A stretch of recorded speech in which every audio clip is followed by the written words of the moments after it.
প্রধানমন্ত্রীকে বাংলা থেকে লড়াই করার চ্যালেঞ্জ কল্যাণের। সংবাদ মাধ্যমের মুখোমুখি হয়ে যা বললেন তিনি। আসন্ন লোকসভা নির্বাচনকে সামনে রেখে নিজের জয় হাসিল করতে নির্বাচনী প্রচারে কোমর বেঁধে নেমে পড়েছেন বিভিন্ন রাজনৈতিক দলের প্রার্থী থেকে দলীয় নেতৃত্ব এবং কর্মী সমর্থকেরা। লোকসভা নির্বাচনের প্রাক্কালে কেউ কাউকে বিন্দুমাত্র জমি ছেড়ে দিতে নারাজ কোন রাজনৈতিক দল।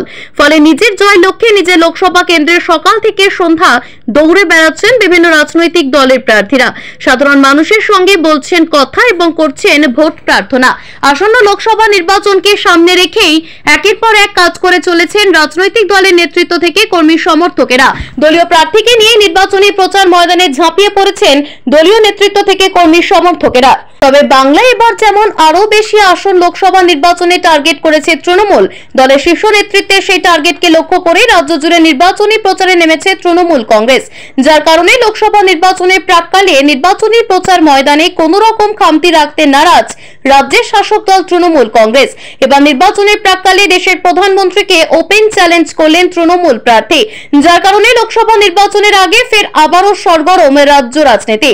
এদিন রঘুনাথপুর গ্রাম পঞ্চায়েত এলাকা থেকে প্রচার শুরু করেন শ্রীরামপুর লোকসভা কেন্দ্রের প্রার্থী কল্যাণ বন্দ্যোপাধ্যায়। এরপর উত্তরপাড়া মাখলা এলাকায় জনসংযোগের নির্বাচনী প্রচার করেন তৃণমূল প্রার্থী। এদিন দলীয় প্রার্থী নির্বাচনী প্রচারে প্রথম থেকেই নিশানায় ছিলেন কেন্দ্রীয় বিজেপি সরকার এবং বিজেপি সাংসদরা। এদিন সংবাদ মাধ্যমের মুখোমুখি হয়ে তিনি বলেন, বাংলার যে এমপিরা টাকা খরচ করতে পারেনি তাদের সেই ফান্ডের ইন্টারেস্ট সহ তিনি মোট 18 কোটি টাকা ডেভেলপমেন্টের কাজে খরচা করেছেন। ডেভেলপমেন্টের কাজের খরচা নিরিখে তিনি বাংলার 1 নম্বর এমপি। পাশাপাশি সংবাদ মাধ্যমের মুখোমুখি হয়ে তিনি বলেন, প্রধানমন্ত্রী চাইলে বাংলাদেশে ঘর বানিয়ে থাকতে পারেন। গোটা দেশের মানুষ জানেন তিনি কিভাবে মানুষকে বোকা বানিয়েছেন, কিভাবে মানুষকে ঠকিয়েছেন, বাংলার মানুষের অধিকারকে কিভাবে কেড়ে নিয়েছেন। এদিনের নির্বাচনী প্রচারে কেবলমাত্র প্রধানমন্ত্রী নরেন্দ্র মোদীকে কটাক্ষ নয়, পাশাপাশি ওপেন চ্যালেঞ্জ ছুড়ে দিয়েছেন শ্রীরামপুর লোকসভা কেন্দ্রের তৃণমূল প্রার্থী কল্যাণ বন্দ্যোপাধ্যায়। সংবাদ মাধ্যমের মুখোমুখি হয়ে দেশের প্রধানমন্ত্রীর বিরুদ্ধে কটাক্ষের সুরে চ্যালেঞ্জ ছুড়ে দিয়ে বলেন, এখনো তো সময় বাকি আছে, প্রয়োজনে তিনি বেনারসে সিট ছেড়ে বাংলা থেকে নির্বাচনে লড়াই করুন। তবে এদিন তৃণমূল কংগ্রেস প্রার্থী কল্যাণ বন্দ্যোপাধ্যায়ের সমর্থনে নির্বাচনী প্রচারে দলীয় কর্মী সমর্থকদের উপস্থিতি ছিল চোখে পড়ার মতো। আসন্ন লোকসভা নির্বাচনের প্রাক্কালে যেভাবে নির্বাচনী প্রচার সারছেন সমস্ত রাজনৈতিক দলের প্রার্থীরা, তাতে নির্বাচনের প্রাক্কালে যথেষ্ট সরগরম হয়ে উঠছে রাজ্য রাজনীতি।